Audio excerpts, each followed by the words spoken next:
Well, hello. How's everyone doing? Selamat malam. Kita ingin mengucapkan terima kasih kerana sudi untuk menghadiri sesi skop yang dianjurkan pada malam ini. Dan sebelum saya mula, saya ingin perkenalkan diri saya dulu. Nama saya Samsul Kamal dan actually sesi malam ni is being broadcast all over the world in all languages. Tapi sesi kita specifically untuk audience di Malaysia, so kita akan conduct kita punya sesi in bahasa Malaysia. Tapi sebelum itu, saya akan perkenalkan kawan lama saya yang akan mengendalikan sesi kita pada malam ini dalam bentuk interview. Kita ada kumpul banyak soalan-soalan yang datang daripada our followers, vapers di Malaysia, dan they have a lot of questions. Mereka ada banyak soalan yang mereka ingin tanya kita secara terus, and sebab there's been a lot of development that's been going on, positive development in Malaysia. So I think diorang nak tahulah actually what is going on. So saya akan menjemput rakan lama saya, saudara Irwan Suhaimi, daripada Harm Awareness Association untuk menyertai sesi kita pada malam ini sebagai orang yang akan menyampaikan soalan-soalan tersebut kepada saya. Welcome brother, how are you? Good. Thank you, Sam. Thank you so much for welcoming me. Well, nak kita mula terus ke ataupun cek dulu? Okay lah, kita boleh cek je. How are you? How have you been doing? Okay, I'm good so far. Tired lah, dah malam ni pun kan. Yeah. So, Sam, kita teruskan lah kot dengan soalan yang pertama. Yes, silakan. Ramai kot yang nak tahu pasal apa yang kita buat malam ni. Yeah. So, sebelum kita mula, mungkin Sam boleh kongsi sikit tentang latar belakang MOVE dan juga HAA. Baik. Dan sebelum tu sikit saya nak tekankan bahawa sesi kita ni kita buat secara live. It's not pre-recorded. So kalau ada sedikit kepincangan ataupun misquote tu, excuse us lah because it's live. Okay, so berbalik kepada soalan Encik Irwan Suhaimi. Apa soalan tadi? Kita kongsi sikit tentang latar belakang MOVE dan juga HAA ni. Okay, baik. Okay, kita cerita tentang MOVE dululah. This is a very interesting story, Encik Suhaimi, Encik Irwan, saudara Irwan. Cerita ni sangat-sangat menarik. Alah, you pun tahu dah cerita ni. I think about lebih kurang 8 tahun, 9 tahun lepas, di mana Kementerian Kesihatan Malaysia mengumumkan they have announced that they are going to do a blanket ban on vape. Itu adalah satu pengumuman yang dikeluarkan oleh Menteri Kesihatan kita pada masa itu, Dr. Subramaniam. So, kita ni nak berhenti merokok, and kita nampak vape ni sebagai satu alternatif yang boleh membantu kita berhenti merokok. So, bila kerajaan mengeluarkan kenyataan bahawa dia orang nak ban vape ni, kami sekumpulan kawan saya, termasuk Encik Irwan, we got together and kita pun susun strategi bagaimana untuk kita atasi keputusan yang akan dibuat oleh kerajaan Malaysia ni, sebab ianya melibatkan kesihatan diri sendiri, not only on a national level punya health condition, but on a personal level. On a personal level, kita nak berhenti merokok dan kita nak teruskan dengan ambil alternatif yang lebih baik, iaitu vape. So bila kerajaan Malaysia mengumumkan bahawa mereka nak mengharamkan vape, saya dan kawan-kawan saya got together. Tapi sebelum tu memang saya dah aktif dalam the local vape industry lah, aktif dalam segi online lah. Kita ada banyak community online kan, vape ni. So ramai kawan-kawan saya yang berada dalam community vape online ni, we got together, termasuk saudara Irwan, dan kita susun strategi bagaimana untuk kita overcome this statement. Dan pada masa itu juga kawan-kawan saya yang lebih berpengaruh, termasuk saudara Eddie dan juga Datuk Jeff, memberikan sokongan dan memberikan kepercayaan kepada kami untuk teruskan memperjuangkan perkara ini kerana this is something important. This is not just about business, this is about kesihatan kita sendiri. So we got together and kita incorporate MOVE pada masa itu untuk kita berdialog or engage dengan pihak berkuasa. Sebab pada masa itu kan 8 years ago saya rasa ramai orang tak tahu lagi tentang vape ni. Bila cerita vape semua orang kata vape ni kan, betul tak Irwan? Betul. Vape ni mendatangkan masalah, vape ni adalah satu social problem. So we take the position that kita tak nak melawan government. Boleh menang ke kalau nak lawan government? Tak boleh kan. So kita take the position of we want to engage them in a very friendly manner, not to be a pressure group, so that kita boleh sama-sama bagi diorang lihat bahawa this is a solution, satu penyelesaian kepada mereka yang nak berhenti merokok. Itu MOVE lah. Kemudiannya we became more organised. Mula-mula kita tak organised. We had no funding, we had no proper association, kita tak ada proper job delegation, kita cuma ada ahli which was very loosely assembled dalam MOVE. Dan kemudian MOVE ni sebenarnya adalah satu pergerakan online, a social online movement for consumer, dibentuk khas untuk consumer. Dan kemudian we became more organised. Kita bekerjasama dengan HAA, dan juga HAA adalah badan yang juga bekerjasama dengan KEPRA. KEPRA ni ialah satu NGO yang operate throughout the Asia Pacific region. So we became more organised, we became more clear on the direction that we are moving on. Kita lebih jelas kepada arah yang kita nak tuju. So kita susun strategi kita dengan lebih baik di peringkat nasional, di peringkat Malaysia, dan juga di peringkat international dengan bekerjasama dengan HAA, iaitu Harm Awareness Association, dan juga MOVE. Sedikit penjelasan tentang HAA jugalah.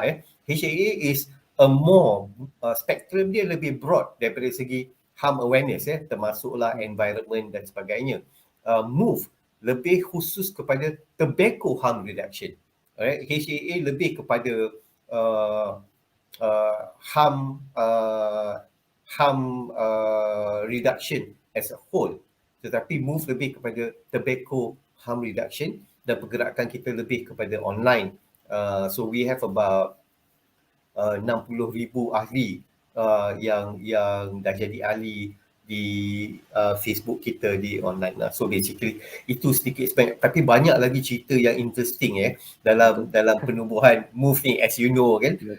Ada satu kali tu bila Menteri Kesihatan mengumumkan bahawa dia orang nak ban vape, we got together and then kita ada mesyuarat, kalau tak silap saya, di KLCC dekat kafe je pun, di mana semalam kerajaan mengumumkan nak menghalalkan vape, tapi selepas mesyuarat kita di situ dengan orang-orang yang tertentu, dengan orang-orang yang berpengaruh, besoknya perkara itu dibawa dan dibincang bukan di peringkat kabinet, tapi di peringkat parlimen, di mana mereka overturn, telah tukar keputusan yang nak ban vape tu kepada let's not ban it first. Tidaklah dia orang cakap dia orang nak meluluskan, tetapi mereka cakap okey, kita tak nak ban dahulu.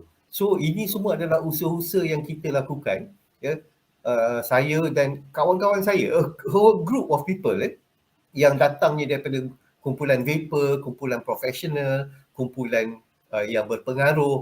We have a group of people yang ada kepakaran dalam bidang masing-masing.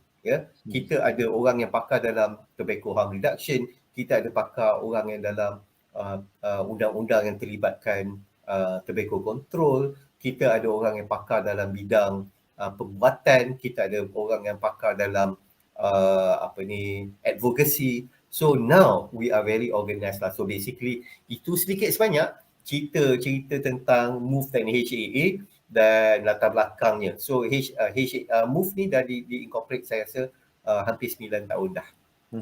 Betul. So apa pula kita punya objektif malam ni? Anjuran skop ni, apa dia punya objektif dia sebenarnya? Okay, good. Ni soalan yang baik. Scope ni sebenarnya adalah satu huge event. This scope is a huge event yang basically focus on consumer, the voice, suara consumer. Okay, yang dianjurkan dan dibicarakan dalam semua bahasa, yang dianjurkan dan dikendalikan di seluruh dunia, is all over the world. Even sebelum ni masa you dekat backroom tadi, you dapat tengok kan, semua superstar vape tengah berbincang. Kagum lah. Kagum kan. So you pun kena kagum dengan diri you sendiri lah, sebab you pun terlibat dalam acara scope ni. So my point is, this is a global event. This is a global event. Now, kenapa kita kendalikan scope ni is because pada masa yang sama COP9 nanti saya akan ceritakan tentang COP9 ni. COP9 ni ialah satu badan di bawah WHO di mana COP9 ni ialah Conference of Parties, di mana mereka they get together and they formulate or make decisions on tobacco control and banyak isu lain ya. So kita nak kena patahkan apa yang diorang nak bentuk di situ, Irwan ya. So apa saja cerita-cerita ataupun polisi-polisi yang ingin mereka push forward during COP9, kita kena patahkan ya. Sebab salah satu cara untuk patahkan diorang punya direction ya, that is when kita cerita pasal WHO, direction dia cuma prohibitive, menghalang so kita kena patahkan apa yang diorang cuba sampaikan ni. Macam mana kita nak patahkan? Satu cara saja. Okay, sebenarnya dua cara lah.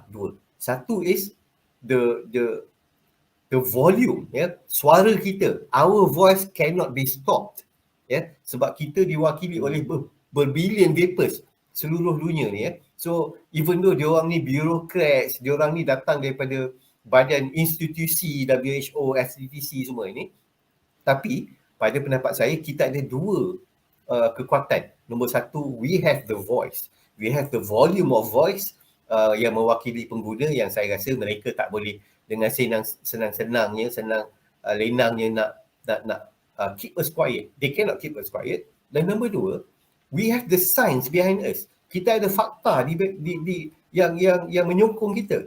So dua perkara ini adalah objektif kenapa kita kendalikan skop pada malam ini, sebab kita nak bagi dia orang tahu. We want them to know. We want the institutions to know. WHO, FTC, COP, that we're not going to keep quiet. We're not going to take this lying down. We have the voice, and we know we are right, because kita ada evidence, kita ada science yang back us up. So this is the objective of us organising live stream untuk scope ni, yang macam saya cakap tadi, dikendalikan di seluruh dunia lah. Is actually a big event yang dikendalikan di seluruh dunia. So adakah benar vape lebih selamat daripada rokok? Kalau dia betul, kenapa sukar untuk diterima sebagai alternatif untuk berhenti merokok?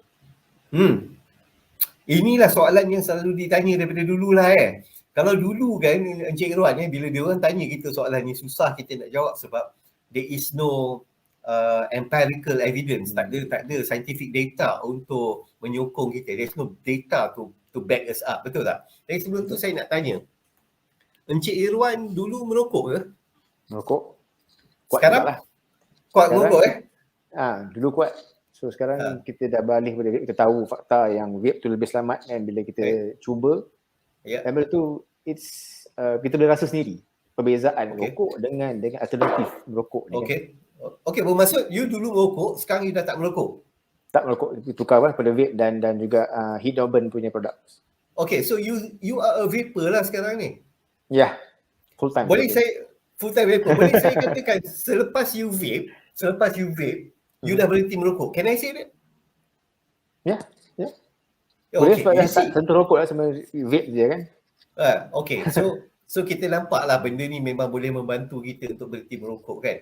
Tapi itu baru satu evidence lah. Dulu bila kita sampaikan cerita macam ni kepada Kementerian Kesihatan, dia orang cakap, itu there is no scientific basis to say that actually vape ni lebih selamat.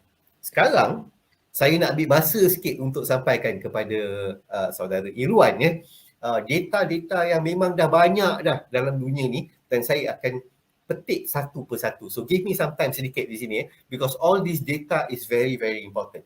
First, saya ingat dulu about 5 years ago bila saya dipanggil untuk appear on live TV. Ingat lagi Encik Rod di mana saya berdebate dengan Presiden of the Doctors Association So ni bukan orang kecil, ni Presiden Association Doktor Malaysia So saya quote kepada mereka, ni satu quote yang bila kita advocate tentang keselamatan vape, ini adalah satu quote yang pastilah kita akan quote, iaitu Public Health of England, PHE. Ni research yang dijalankan oleh Public Health of England yang mengatakan secara konklusif iaitu vape 95% lebih selamat daripada rokok. Dan jawapan yang saya dapat daripada doktor dalam masa kita debate on live TV masa itu, dia kata itu baru satu kajian. Ada kajian lain tak? Pada masa tu memang tak ada kajian lah. Memang tak ada tapi sekarang ni dah ada banyak kajian yang kita dapat kendalikan, kita dapat ketengahkan bahawa vape ni adalah sebenarnya lebih selamat daripada merokok dan macam Encik Irwan cakap tadi sebenarnya bukti dia ialah kita sendiri kita sendiri, we are the evidence kita dapat berhenti merokok dan kita dapat rasa kesan kesihatan selepas kita merokok. Saya dulu, the reason why saya berhenti merokok ialah about 8 years ago bila saya nak dokong anak saya tak larat, out of breath because saya merokok. Macam you lah kan, kita merokok tapi saya berhenti merokok immediately pada hari pertama saya vape, iaitu about 8 to 9 years ago. Saya berhenti merokok dan saya terus vape sampai hari ini, dan saya tak pernah pegang sebatang rokok, hisap sebatang rokok pun, dan I dapat rasa the health benefits of vaping. Dan kemudiannya I continue on sebab dah rasa sihat sikit. I continue on with a very healthy lifestyle. Saya bersenam, saya buat meditation, saya buat yoga, dan bila saya ukur saya punya biological age, bukan saya punya umur sebenar tapi umur biological yang boleh diukur. Saya sekarang dah berumur 49 tahun hampir 50 tahun. Tapi bila saya ukur saya punya biological age, umur saya secara biologi ialah 32 tahun. Tak mungkin kita boleh dapat biological age yang begitu jauh daripada kita punya actual age kalau kita merokok. There's no way. So ini salah satu bukti dalam bentuk individu yang saya boleh katakan memang vape ini lebih selamat. Nah, soalan kedua you tadi, kalau benar vape ni selamat, kenapa susah sangat nak dapat dibenarkan, betul tak? Betul. This is your other question tadi kan? Sebenarnya saya pun heran lah kalau betul rokok kita dah boleh buktikan secara data, secara research, secara empirical information, vape ni lebih selamat daripada merokok. Kenapa susah sangat nak dapat for it to be regulated? Kenapa? Sebab saya rasa institusi ni lebih institusi ni termasuklah Kementerian Kesihatan, kerajaan negara-negara masing-masing, WHO, FCTC, semua mengambil jalan mudah. Why not? Why take the risk? They don't have enough political will. They are not open to this. Diorang tak nampak bahawa kita ni nak menyelesaikan masalah perokok. Diorang cuma nampak ni vape ni sebagai masalah baru. They do not want to look at it from our point of view. Sebenarnya salah satu solution yang saya dah mula nampak sekarang ini, bahawa semua orang dah mula ubah fikiran di mana both of us lah, kedua-dua pihak, kami yang mewakili advocacy of vapers ni dan juga pihak institusi kerajaan ataupun WHO, we have to meet somewhere in the middle lah. Mereka harus lihat our point of view, kita pun harus faham their point of view lah. Tapi perkara ni dah mula sedikit sebanyak. Sebenarnya sekarang ni makin majulah perubahan, bahawa they are willing to open and look at it from our point of view. So this will lead to other things that I will say later on in terms of the development of regulation in Malaysia lah. So kita cakap pasal development, apa you rasa potensi untuk industri vape kat Malaysia? Potensi industri vape di Malaysia? Okay. Now, saya tak terlibat dalam industri vape secara langsung lah. I've been an advocator, penggerak NGO, dan saya tak terlibat dalam penjagaan vape. Tapi kawan-kawan saya ramai yang terlibat dalam penjagaan vape ni. Dan sebelum ni tak ada data Irwan, tak ada data tentang saiz industri ataupun berapa banyak orang yang terlibat dalam industri ni.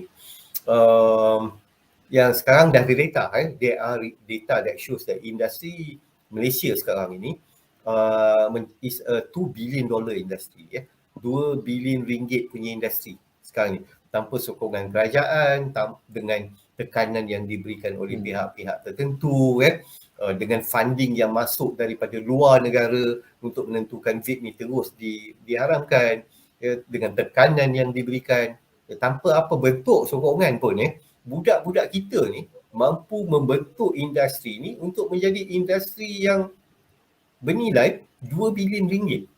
So itu pertama yang kita harus lihat lah. So without any support, this industry has grown up to a 2 billion ringgit. Dan industri ni sebenarnya yang ramai terlibat ialah budak-budak kita lah, golongan bumi putra muda, yang saya nampak mereka very inovatif, dan sangat entrepreneur dalam membentuk industri vape ni. Satu ketika dulu kan Irwan, Malaysia berada di peringkat top 3 when it comes to liquid, when it comes to device, we were among the best in the world. Ingat lagi tak zaman tu kan? Ingat. This is about what? Dahsyat berapa tahun lepas? Berapa tahun lepas tu kan? 5 years. 5-6 years ago, we were among the best of mod producers, we were among the best of liquid producers. Tapi because the pressure, tekanan yang diberikan oleh pihak-pihak kerajaan dan juga pihak luaran, makin lama dengan kena rate lah dan berbagai kan. So industri tu makin mengecil, walaupun dah mengecil, tapi sekarang ini dia punya saiz tetap dalam 2 bilion ringgit, dan saya nampak based on data, industri vape ni akan terus berkembang. Now why do I say that? Kita tengok data daripada segi prevalence of smokers dan juga prevalence of vaping. Orang yang take up smoking makin lama makin menurun, dan orang yang take up vaping makin lama makin meningkat sekarang ni. Ni bukti, ini berdasarkan data. So data di Malaysia. So kita dapat lihat industri yang 2 bilion ni sekarang dengan berbagai bentuk tekanan, tak ada sokongan, semua pun boleh dalam bentuk 2 bilion. Bayangkan besok bila dah dikawal selia, dia dah ada proper framework, saya rasa industri ni akan terus berkembang, dan saya estimate the logical natural size of the Malaysian vape industry should be about 10 billion in the years to come. In the next maybe 3 or 4 years, this industry should be a 10 billion ringgit industry. Now, why do I say that? And also Malaysia can be a dominant global player when it comes to vape. Ada sebab saya cakap ni. Pertama, Malaysia kan dikenali, kita kan semiconductor producers. Okay? Malaysia kan pengeluar barangan-barangan semiconductor. So kita dah ada infrastruktur daripada segi semiconductor. Bermaksud semiconductor ni bolehlah keluarkan device vape, sebab kita dah memang into the electronic punya device. Malaysia adalah pengeksport barangan-barangan semiconductor dan barangan-barangan elektronik. So for us to go into the production of vape devices, saya rasa tak nampak masalah, sebab we are not starting from zero. We have the infrastructure. Dekat Penang, Kuala Lumpur, Selangor penuh dengan kilang-kilang semiconductor, betul tak? So itu first point. So we are really trying to be the major player of vape globally. Number two, baik kita cerita pasal liquid pula. Kita kan pengusaha palm oil. Dan kita kan pengusaha kelapa sawit, betul tak? Kita pengeluar kelapa sawit antara yang terbesar di dunia. Dan terbaik. Yang terbaik, bukan saya terbesar, produk-produk kelapa sawit kita adalah yang the highest grade of palm oil products, betul kan? Betul. So, apa kena-mengena palm oil dengan vape? PG dengan VG tu kan dibuat daripada minyak kelapa sawit, kan? Betul tak? So, betul. You see, nampak tak? Daripada segi device, we have the infrastructure to be the major player of vape globally. Daripada segi liquid, we have the infrastructure to be the major player globally. So saya nampak industri ni bukan saja akan berkembang dalam bentuk penggunaan secara lokal, that means an increase of local user, tapi Malaysia juga prime to be a major player in terms of producing vape products and to be a major exporter of vape products, quality vape products. That's the thing. The only lacking now apa tahu, Irwan? Apa yang kekurangan sekarang untuk kita capai benda ni? Regulation. Ya, a proper regulation framework untuk kita dan support lah untuk kita capai tahap untuk Malaysia untuk jadi a major global player. Tapi itu daripada segi penjagaan lah So itu menjawab soalan you, apakah potensi vape, industri vape di Malaysia ni. Dan satu lagi, kita lihat dulu bila saya jumpa Datuk Seri Ismail Sabri, sekarang dah jadi Perdana Menteri Malaysia lah Dulu bila saya jumpa Datuk Seri Ismail Sabri, Encik Irwan pun ada sekali kan masa tu kan. He's very supportive dan saya bagi tahu dia YB Menteri, apakah masa tu dia Menteri Pembangunan Luar Bandar saya tanya dia, namakan saya satu industri di mana anak Melayu kita we are the champion in the industry tanpa sokongan, we are among the best in the world in the industry. Dia fikir-fikir, dia kata, mana ada Samsul? Sebenarnya ada at that time 6-7 years ago, budak-budak kita, budak-budak Melayu adalah among the best producer of vape device and vape liquids in the world. So there is no other industry yang our youth are among the best in the world except for the vape industry. So instead of menekan mereka ni, kita patut memberikan mereka more support. So I'm very happy to see the recent development. I'm very happy this is a big news. Tapi sebenarnya all this should have happened 4-5 years ago. Then we could have really benefited. But still it's okay lah. Apa yang dah jadi tu jadilah But we are still not too late. We are moving towards a very positive development sekarang. Okay, my next question. Mengapa perlu industri vape dikawal selia? Kita dah ada dekat dalam grey area ni dah lama. Kenapa tak diteruskan dalam keadaan grey area tu ataupun kenapa tak diharamkan je? Okay.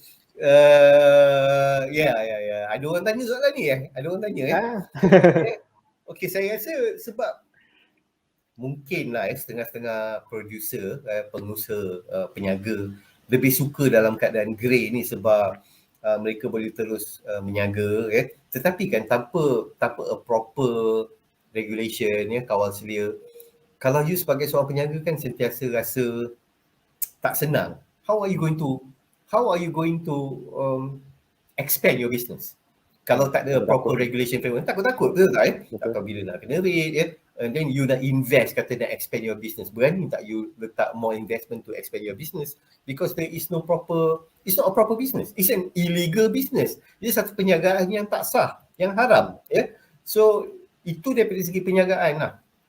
Pada saya yang lebih penting, kenapa kita kena kawal selia perniagaan ni ialah untuk kesihatan kita wakil pengguna, kita nak make sure produk yang kita guna itu, ni produk masuk dalam badan ni make sure that it's safe. Kita kena tentukan produk itu selamat.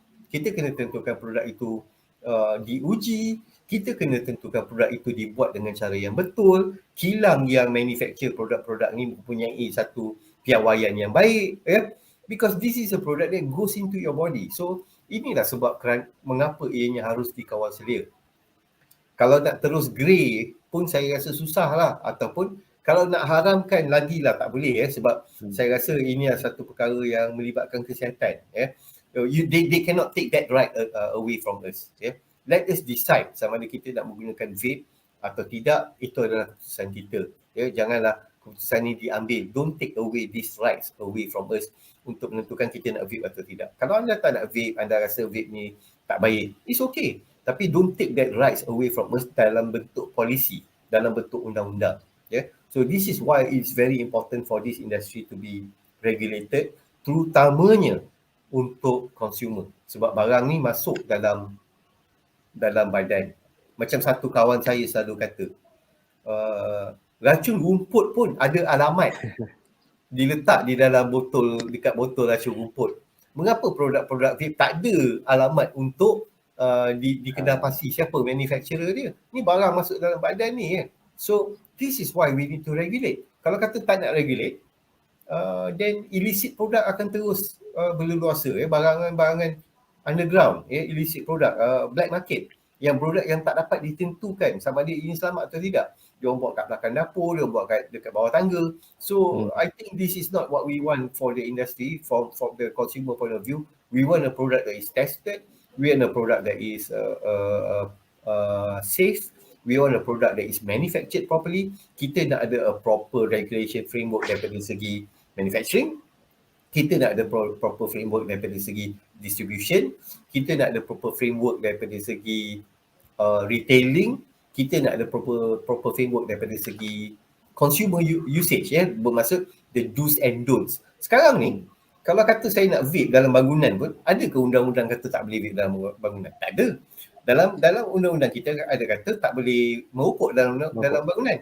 Vape tak ada. So kalau tak nak regulate, then you tak dapat kawal semua ni. What is the do's and don'ts about all this kan? So I think the logical and the thing that makes more sense to do lah, dari segi kesihatan, dari segi penjagaan, is for us to really regulate it. But kita kena regulate it dengan cara yang betul. Kita nak regulate it dengan cara yang lebih consumer friendly. Kita nak regulate it dengan cara yang tak over-regulate. Over-regulate maksud, okay, kita dah minta regulation, then dia orang over-regulate pula. Bermaksud nak kena beli, kena pergi farmasi. That's over-regulation. That's not what we want also. Kita nak benda ni di-regulate yang memudahkan kepada consumer. I mean, come on. Kita nak berhenti rokok ni, Irwan. Kenapa nak menyusahkan kita untuk berhenti rokok, betul tak? Betul. Adakah the powers that be, kerajaan ni, menggalakkan kita untuk merokok dengan menyusahkan kita untuk mencari alternatif untuk berhenti merokok? Kan, betul tak? Dia harus mudahkan. Dia kena buat pendekatan ataupun accessibility kepada produk untuk membantu kita berhenti merokok ni lebih mudah. Bermaksud, we want a more consumer friendly punya regulation framework lah. So, my point is, kepada soalan you, ialah of course we have to regulate untuk kesihatan dan juga untuk make sure that there is a proper guideline untuk producers dan juga distributors dan juga consumers. Yeah. Okay. So, apakah status regulasi di Malaysia sekarang? Status regulasi di Malaysia, this is very interesting. I think dalam 3 bulan lepas ke 4 bulan lepas, no. Ni bulan 11 dah I think about tahun lepas dalam bulan 10 ke bulan 9 tahun lepas, kerajaan ada memutuskan bahawa mereka nak regulate vape. So semua orang pun ada rasa macam lega sikit Tetapi malangnya bila kita kaji balik, dia orang nak regulate cuma liquid yang ada zero nikotin, yang tak bernikotin, liquid zero nikotin. Now, pada saya that is just satu tindakan yang counterproductive lah sebenarnya. Sebab kalau kita tengok daripada kajian, the numbers of vapers yang vape zero nicotine liquid are negligible. Sebenarnya kenapa harus wujud zero nicotine liquid? Kita fikir balik sebenarnya kalau kita fikir balik, zero nicotine liquid ni boleh mendatangkan lebih kemudaratan daripada kebaikan. Saya terangkan kenapa. Pertama, zero nicotine liquid tidak membantu untuk orang berhenti merokok. Betul tak? Betul. Tak membantu orang untuk berhenti merokok. Sebab kita nak berhenti merokok, sebab kita nak dapat the nicotine fix tu dan kita nak berhenti merokok sebab kita nak menjauhi daripada the damage, health damage yang disebabkan oleh merokok, iaitu the tar and all the 3,000 jenis kimia racun yang terdapat dalam merokok. Sebenarnya yang membahayakan kesihatan bukannya nikotin. Yang membahayakan kesihatan ialah tar dan juga kimia 3,000 jenis racun yang terdapat dalam rokok tu. So kita masih nak cuba manage kita punya nicotine intake dengan cara yang lebih selamat. Vape ialah cuma satu platform untuk delivery nikotin saja. It's a way of nicotine delivery. So kita ambil vape ni sebagai satu alternatif yang lebih selamat. So kita tak nak kita tak nak terus merokok. So ini berbalik kepada soalan you, apa status regulasi Indonesia sekarang ni. Saya nak tekankan bahawa tindakan untuk regulate zero nikotin ni mendatangkan lebih banyak kemudaratan sebab ianya tak bantu orang untuk berhenti merokok. Sebab kita yang nak berhenti merokok ni tidak akan vape liquid zero nikotin. Jadi, Irwan, siapa yang akan vape liquid zero nikotin? Budak-budak sekolah. Betul tak? New trend. Dia ikut trend kan. So, dia orang tak nak vape liquid yang ada nikotin, dia vape liquid yang zero nikotin. Tidakkah ini mendatangkan lebih masalah? Ini masalah pertama yang saya nampak. Budak-budak yang bukan perokok. Mereka just nak ikut trend, dia vape liquid yang zero nikotin. This is number one. Number two, ada juga yang kalau kata, okay, dah berluasa dah dijalankan untuk vape liquid yang tak bernikotin. Ada yang pandai, ada yang banyak cendik pandai, pergi campurkan nikotin sendiri dalam liquid tersebut. Tak adakah ini akan mendatangkan masalah? Lagi bahaya kan? Betul. You kena ada kepakaran dan juga latihan. You have to be trained untuk mix nikotin dalam liquid tu. So kalau kata you pergi pandai-pandai campur nikotin dalam liquid, kalau terlebih, you kena faham nikotin tu boleh serap dekat kulit. Dan nikotin ni bukan sesuatu yang boleh dihandle oleh sesiapa saja. Kalau nikotin ni kalau you terminum, ni mendatangkan kemudaratan, boleh mendatangkan kematian. So kita tidak mahu keputusan untuk buat zero nic ni mendatangkan banyak masalah lain. So to us, it's just lose-lose situation. Nobody is going to buy the zero nicotine liquid. Ia mendatangkan banyak lagi masalah lain. Dan akhirnya orang yang nak berhenti merokok juga tidak akan menggunakan zero nicotine liquid. Dan juga kerajaan juga tidak mendapat pulangan dalam bentuk cukai daripada mengawal sedia liquid yang zero nicotine because nobody vape zero nic. Almost negligible amount. Hampir tak ada orang yang vape liquid zero nicotine. So itu adalah the development that was happening last year. I guess when the government look at the situation, bila government tengok keadaan, kita nak regulate liquid zero nic ni tak mendatangkan apa-apa hasil pun, alhamdulillah they are more open to see that they need regulation liquid with nicotine. And I guess kalau if I may speak openly, boleh saya cakap secara terbuka? Why not? Boleh Silakan. Saya nampak COVID mendatangkan banyak cabaran kepada negara-negara lain, kawan-kawan advokasi saya di negara lain, di Philippines, di New Zealand, di Australia, di Thailand, COVID mendatangkan banyak cabaran kepada mereka sebab when they want to fight for the regulation of vape punya isu ni dah jadi sesuatu perkara yang tak penting. Perkara yang penting kepada kerajaan negara-negara ini, termasuk Malaysia, ialah COVID. Betul tak? Betul. Kita nak cerita pasal COVID, kerajaan nak dengar ke? Irwan, kami ada banyak lagi masalah lain yang kita nak cerita. Kau nak cerita pasal vape, nanti tunggu dulu. Okay? So, I think the COVID pandemic became a big challenge for all us advocacies untuk push the regulation for vape. Tetapi, di Malaysia, kita study keadaan ni, kita lihat kawan-kawan kami di KEPRA, di MOVE, di HAA, termasuk Encik Irwan sendiri, kita duduk dan kita fikir. Now, kita boleh gunakan situasi COVID ni untuk bantu kita. Now, how did that happen?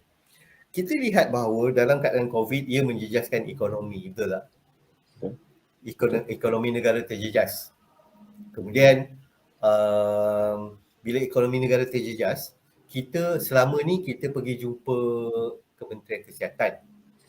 Kita cerita pasal Public Health of England punya research, kita tunjuk dia orang data, kita even bawa Dr. Fasalinos untuk berjumpa dengan wakil Kementerian Kesihatan. We think that we are doing the right thing. This seems to be the right thing lah, which is we want to engage you with facts. Tapi selama 7 tahun, tak ada apa-apa yang berlaku. Bermaksud kita ketuk pada pintu yang salah. Kita ketuk pada pintu Kementerian Kesihatan. Yang ini saya nak cerita secara terbuka lah Sebab macam mana kita engage them dengan fakta, dengan bawa prominent scientist, dengan tunjukkan semua kajian daripada seluruh dunia, it didn't work. Tetapi dengan COVID dan bila Malaysia berhadapan dengan masalah kewangan, masalah ekonomi, kita ketuk pintu lagi satu. Kita ketuk pintu Kementerian Kewangan. Okay? So bila kita ketuk pintu Kementerian Kewangan, kita cakap VAPE mampu bantu masalah kewangan yang Malaysia sedang hadapi sekarang. Okay? Iaitu industri ini bernilai 2 bilion ringgit dan it is growing. Daripada you terus tak regulate, you biar je. Ni adalah satu kebocoran, leakages of collection of tax. Why not you regulate this? Why don't you regulate this industry so that it can help to assist the country in terms of tax collection. So dengan approach ini, dengan mudah sebenarnya kerajaan telah buat keputusan, okay, this makes sense, this will help a lot of people, this will help the economy, this will help the health of people. They became more open untuk lihat bahawa vape ni boleh bantu. So vape ni salah satu objektif kita kendalikan skop ni juga ialah untuk kita berkongsi perjalanan, our journey bagaimana kita menyusun strategi dan tindakan daripada kita akan diharangkan kepada mana kita telah diluluskan how we change our strategy daripada kita rasanya buat something yang betul, we think seemingly we are doing the right thing, to the what we are doing now which is more effective. We cannot just go on talking about health. Of course it's important, but at the same time we must talk in terms of from their point of view. We must talk their language. Their point of view is you cannot just talk about health. What about some financial returns? Okay, so bila Ministry of Finance nampak perkara ni, saya nampak benda ni expedited, dipercepatkan So saya rasa kedudukan situasi daripada segi industri regulation Malaysia sekarang, it will be implemented by January 2022. So that is the situation that we are at right now. So we are very happy lah. Dan saya dah nampak dah sedikit guideline yang dikeluarkan oleh Kementerian Kesihatan, and they are very open. Kita ada meeting dengan mesyuarat dengan Menteri Kesihatan YB Khairy Jamaluddin last week, dan he was very open and he was very forthcoming. So kita nak ucapkan terima kasih kepada Kementerian Kesihatan sekarang ini kerana you are very forward thinking, you are very progressive to look into resolving this issue, dan kita nampak apa saja pandangan yang kita kemukakan, they were very receptive. They were not just receptive just because nak entertain kita, they all memang genuinely receptive. They take notes of what we say because we drive the point that we want this to work. Kenapa kita jangan buat satu framework yang mana it will fail. Macam dulu dia orang buat framework tergesa-gesa nak buat regulation untuk zero liquid, it did not work. So now why not make this time something that works. Dan nak regulate Malaysia sekarang ni tak susah. Dulu kita tak ada blueprint untuk kita ikut dengan negara lain. Betul tak kan? Betul. So, sekarang tak susah kalau kata the bureaucrats in the Ministry of Health, the experts in the Ministry of Health katalah kurang faham macam mana nak bentuk framework of regulation kat Malaysia, we can always refer to UK. We can always refer to many other countries yang dah buat regulation Malaysia, regulation di negara mereka dengan sangat berjaya. So at this point, the status is that we will be regulated, and the framework of regulation seems somewhat very open, and they have not decided yet on a few things lah. Nicotine level dia orang belum decide lagi. Sama ada dia orang akan regulate open and closed system, dia orang belum decide lagi. But as I said, they are very forward thinking. They somehow nampak macam embracing innovation, and we are very grateful. Amat terima kasih. Saya nak ucapkan saya punya deepest gratitude dan terima kasih saya kepada Kementerian Kesihatan dan terutamanya kepada Menteri Kesihatan iaitu YB Khairy Jamaluddin. Okey, Encik Samsul, apa peranan WHO dalam proses ni? Wish, peranan WHO dalam proses ni. Okey. Saya kena cerita sikit tentang what is WHO lah ya. WHO ni kan dia satu badan yang dibiaya oleh World Bank ya. Dia dibentuk sebagai satu institusi yang sebenarnya tak ada apa-apa they don't have any bidang kuasa ya untuk menentukan negara ni buat apa, negara tu tak boleh buat ni, tak boleh buat tu. Dia orang tak ada bidang kuasa tu. Tapi dia orang ada pengaruh. Okay, they have the influence. So peranan WHO sangat besar. Ya. Di bawah WHO ada FCTC iaitu di Tobacco Control punya federation ya. So bawah FCTC ni dia orang punya kerja dia terbagi kepada dua pula. Bawah FCTC ada secretariat dan juga ada COP. Ya, COP ni ialah Conference of Parties ya, di mana dia orang berjumpa dan dia orang buat keputusan. COP ni ialah wakil-wakil daripada 90 lebih negara duduk dalam mesyuarat ni untuk bentuk polisi untuk negara-negara yang terlibat. So ini peranan WHO. Tetapi apa saja keputusan yang dibuat oleh FCTC tidak boleh dia tak boleh mengarahkan negara-negara lain untuk mengikut keputusan tersebut. Ya, tetapi they have influence. Mereka mempunyai pengaruh dengan cara macam mana dia orang pengaruh? They have a lot of instruments untuk mempengaruhi polisi yang dibentuk oleh negara lain. Dan sekarang ni pula ada satu lagi fenomenon, ada satu lagi pengacau yang datang daripada US, iaitu mereka yang mendermakan bilion ringgit kepada WHO untuk menentukan vape ini diharamkan ya. So ini datang, ada bukti lah ini datang daripada Bloomberg untuk menentukan bahawa polisi-polisi negara-negara ini dibentuk mengikut apa yang dia nak. Dan cara dia buat ialah dengan membiayai WHO. So ini nampaknya satu perkara yang sangat bahaya di mana hak kami ni tidak lagi diwakili oleh kita punya delegates, tetapi dipengaruhi oleh elemen daripada luaran. Perkara ni berlaku di Brazil, perkara ni berlaku di Philippines, perkara ni berlaku di Thailand, dan Encik Irwan, perkara ni berlaku di Malaysia juga.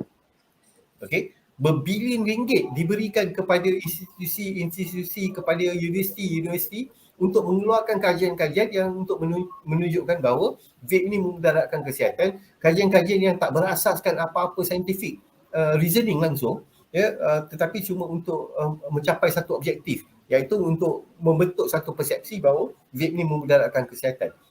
So peranan WHO ni meluas daripada bentuk pengaruh.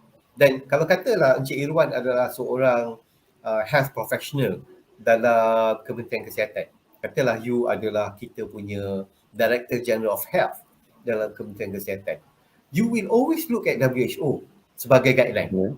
Betul sebab ia satu institusi yang besar So ini peranan dia. Mereka mampu mempengaruhi polisi kesihatan, health public policy yang dibentuk oleh negara-negara. Contohnya di India di mana bila India ban vape WHO memberikan anugerah kepada Menteri Kesihatan India. So when they do that, dia menunjukkan bahawa WHO is saying this is the right thing to do. Bila you ban vape, kami beri anugerah kepada Menteri Kesihatan anda. So ini message narrative daripada WHO untuk mengatakan kepada seluruh dunia, we are against vape. Their position has always been prohibitive, menghalang, ban. Malangnya kan, saya cerita sedikit pasal WHO lagi panjang lah sebab I'm very passionate and sometimes angered by this So WHO sebenarnya peranan mereka, STTC sebenarnya peranan mereka ialah untuk membasmi penyakit. Betul tak Encik Irwan? Betul.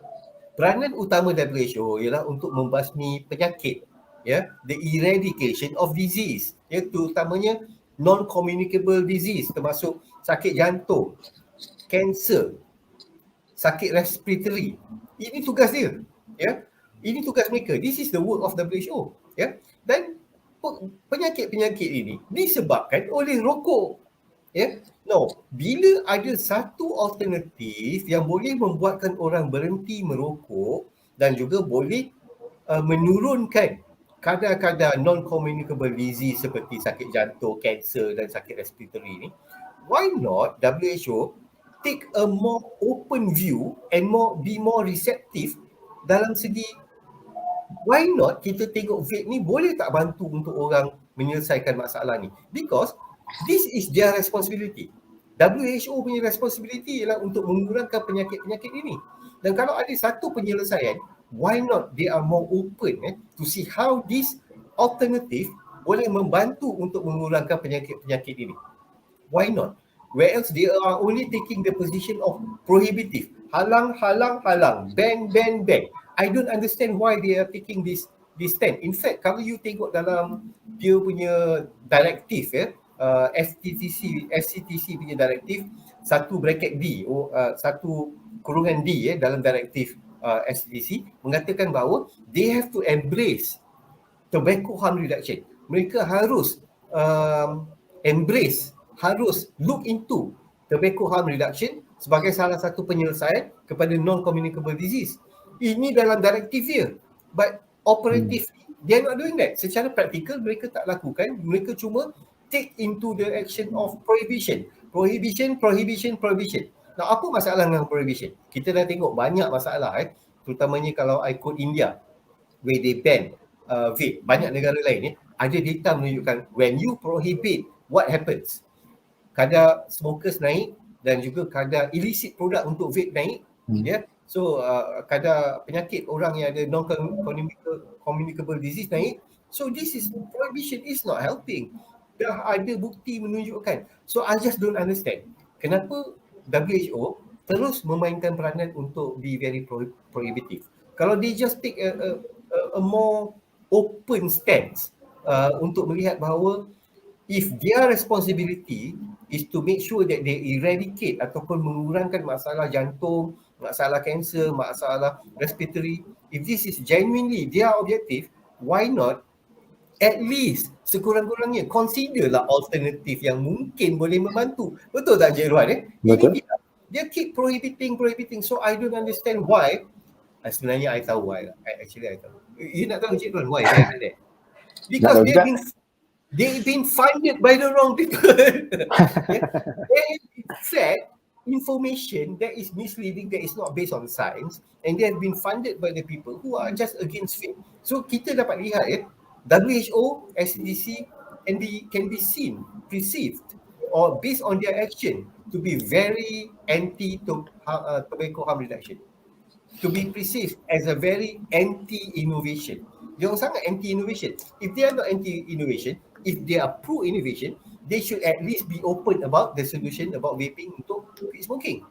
Yeah, and of course they are very anti-industry lah. So ini adalah masalah vape. Satu lagi saya nak tunjuk kalau kata saya dapat sampaikan perkara ini kepada WHO. Kita kalau dapat lihat negara-negara yang diperkenalkan kepada vape, kita dapat lihat data dalam these are all data, facts. Kita tengok data daripada segi populasi.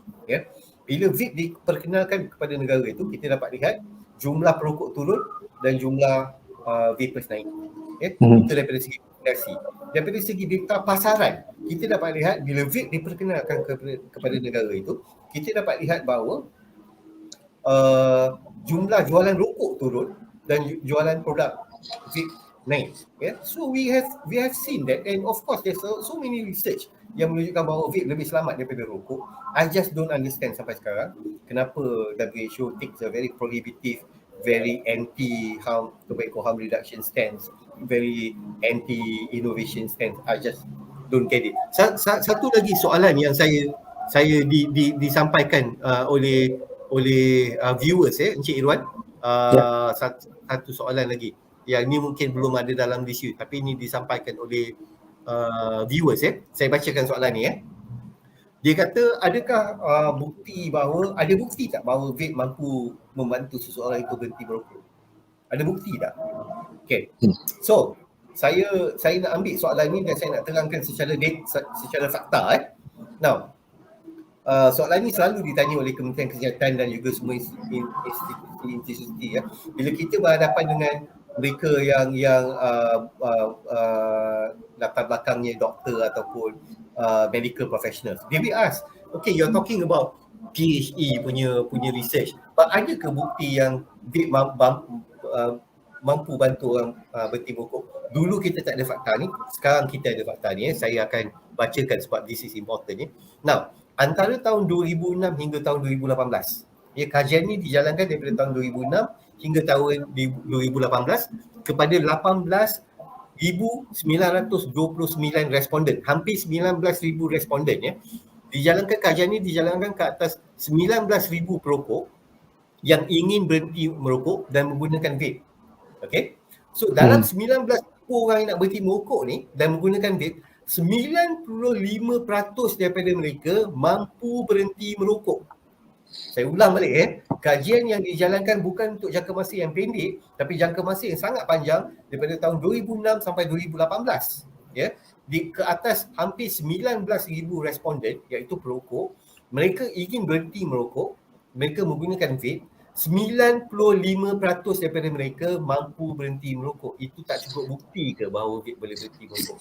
Ada lagi. Itu kajian yang dijalankan di luar negara. Kajian yang dijalankan di Malaysia oleh Universiti Malaya. Okay? Kajian yang dijalankan pada tahun 2016 dapati bahawa 88% perokok menggunakan vape sebagai cara yang efektif untuk berhenti merokok. Itu tak cukup bukti ke bahawa vape boleh berhenti merokok? Ada lagi. Okay, UK Department of Health and Social Care menganggarkan antara 16,000 hingga 22,000 perokok berjaya berhenti merokok dengan menggunakan vape. Okay. Jika dibandingkan dengan mereka yang menggunakan alternatif lain seperti nicotine patch dan nicotine gum. Bermaksud bila mereka gunakan nicotine patch dan nicotine gum, mereka tak berjaya berhenti merokok. Bila mereka menggunakan vape, UK Department of Health and Social Care dapati bahawa 16,000 ke 22,000 perokok mampu untuk berhenti vape. Dan last kali daripada Cochrane Review pada tahun 2020, dia dapat melihat kajian yang dijalankan, 50 kajian yang dijalankan di US, di UK, di Italy, Australia, New Zealand, Greece, Belgium, Canada, Poland, South Korea, South Africa, Switzerland, Canada, Poland, South Korea, South Africa, Switzerland, Turkey. Semua negara ni menjalankan kajian ini, 50 kajian, dapati bahawa perokok mampu berhenti merokok untuk sekurang-kurangnya 6 bulan selepas menggunakan vape. So itu saya nampak bahawa cukup bukti. Kalau dulu dia orang kata tak ada bukti vape boleh bantu orang berhenti merokok, sekarang we have extensive empirical data all over the world yang menunjukkan bahawa vape mampu untuk membantu kita berhenti merokok, dan saya adalah satu bukti bahawa vape mampu kita berhenti merokok. Encik Irwan sendiri adalah satu bahawa vape mampu untuk kita berhenti merokok. Cuma mereka cakap that's not enough, itu you seorang saja. But now we have research from all over the world that boleh membuktikan bahawa vape mampu untuk membantu kita berhenti merokok. So itu yang saya rasa itu data yang sangat penting. Okay, dah banyak dalam kita cakap-cakap tadi, saya tengok ada banyak sangat cabaran-cabaran yang datang daripada segi peranan WHO dan sebagainya. Apa strategi MOF dan HAA untuk tangani cabaran-cabaran ni? Okay, pertamanya kita nak delegates yang pergi ke COP9 ni kan. Bila mereka bentuk polisi di COP9, delegates ni datang daripada Malaysia dan mereka akan buat voting di sana. We want this delegate from Malaysia represent kita punya hak, mewakili hak kita, mewakili hak kita di Malaysia. So strategi MOF dan juga HAA ialah kita very guerrilla lah. You know what we did kan. So kita pergi jumpa the members of parliament, wakil-wakil rakyat yang kebanyakannya wakil rakyat Malaysia ni perokok. Okay, so diorang pun sebenarnya nak berhenti merokok, but they maybe not exposed to other alternative. So kami pergi jumpa diorang, we became close to them, we became friends to these members of parliament, dan diorang ni perokok, dan kita bagi tahu diorang, YB, why not you cuba vape? Kenapa tidak you cuba vape? And diorang cuba, and bila diorang cuba, diorang mampu berhenti merokok. So this is our strategy. Sebenarnya kan Encik Irwan, strategi untuk advocacy lain di negara lain pun samalah mungkin you kena tailor-made sedikit strategi you, tapi ini strategi kita di Malaysia kita tak payah tengok benda-benda yang teknikal sangat kita tengok kepada siapa yang mereka ni yang buat keputusan, who are the policy makers. Akhirnya benda ni bukan isu kesihatan kepada mereka, isu ni ialah isu politik, isu ni tertakluk kepada mereka yang buat keputusan. Tapi bila kita boleh meyakinkan mereka yang buat keputusan secara peribadi, when we can convince the policy makers at the very personal level, bermaksud mereka perokok, they want to quit, kita tolong dia orang berhenti dengan memberikan mereka vape dan dia orang berhenti. So I think this is a very strong strategy. And we have to understand one thing, di Malaysia, members of parliament ni orang yang sangat berkuasa. They are political warlords. So when they want something, they will voice out. So here, this is what's happening in Malaysia. All these members of parliament from both sides of the aisle memang dah pro vape because they themselves are the evidence. Kita ada satu gerakan di MOVE dan di HAA di mana kita tak mau cerita benda yang teknikal sangat. We just want to talk about we are the evidence. Kamilah bukti yang vape ni baik mampu untuk berhenti kita merokok. And then here in MOVE we go one step further di mana kita jadikan policy makers, kita jadikan MPs, members of parliament, wakil rakyat sebagai the evidence that vape mampu untuk berhenti merokok. So when they are the evidence, the policy makers themselves are the evidence, mereka then mula be on our side. So dia akan pergi cerita dengan wakil yang akan pergi kepada COP9, dia akan cerita kepada mereka yang duduk, birokrats yang duduk dalam Kementerian Kesihatan bahawa this is what we want because it can really help. It has helped me on a personal level. Bila saya, Samsul Kamal Arifin, pergi cakap kat Kementerian Kesihatan, this is the evidence, I am the evidence, dia orang tak dengar. They don't want to listen. Saya siapa? Who am I? Tapi bila members of parliament pergi cakap kat dia orang, I am the evidence that vape mampu untuk berhentikan buat saya berhenti merokok, they listen. So this is where we see that there seems to be a tipping point where they are more open and they are more receptive towards regulating vape. So this has been our strategy at MOVE and HAA. Baik, okey, Cik Samsul, akhir kata, apa harapan Cik Samsul dalam isu-isu yang kita bincangkan malam ni? Okay, of course lah, kita pun dah habis masa dah, we are given 1 hour je kan. Saya cakap banyak, Cik Irwan tak cakap. Yeah, but because I'm very passionate about this lah, okay. So my hope over what's happening now is that kita over 8 years, 9 years that saya dah usahakan benda ni kan, Irwan there were times that it became very frustrating sebab kita buat benda ni sendiri You pun tahu kan, we are one team kan, we are just a small group of people and we are not being paid kita buat benda ni sukarelawan. We take our own time and our own effort to bergerakkan benda ni because at times when it became very frustrating but we carry on, kita teruskan sebab we feel that this is important kita rasa benda ni penting we feel that this is not just about getting products yang selamat untuk consumer. We don't just think that this is about making sure that mereka yang terlibat dalam bisnes ni boleh terus kembangkan bisnes ini. We feel that this is about life. Ini adalah about menyelamatkan nyawa. This is about saving lives. So this is the last point that I would like to make lah. So I would like to invite everyone as my last point before we end today's session, that semua di Malaysia yang mendengar ni kalau anda adalah seorang vapor ataupun ahli keluarga anda adalah seorang vapor, it is good that they are vaping daripada dia orang merokok. So untuk kita teruskan perjuangan kita untuk jadi lebih kuat supaya our voice have weight ada suara kita ni didengar diambil kira saya minta semua yang mendengar malam ini sama-samalah terlibat dalam pergerakan MOVE, dalam pergerakan HAA untuk kita sama-sama membentuk satu masyarakat yang lebih progresif, lebih forthcoming, lebih forward thinking dan lebih sihat because what we do here is very very important tuan-tuan dan puan, because ianya menyelamatkan nyawa. That is my last point for tonight. Okay, terima kasih banyak Cik Samsul Arifin daripada MOVE. Keep on fighting for us, for all the vapers kat Indonesia. One more point.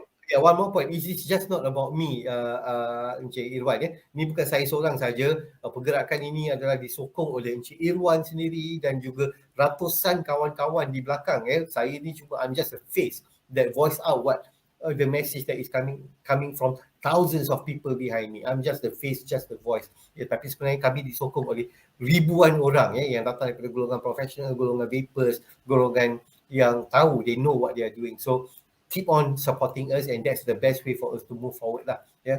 Because as I said, what we do here is important. So that is my last point for tonight.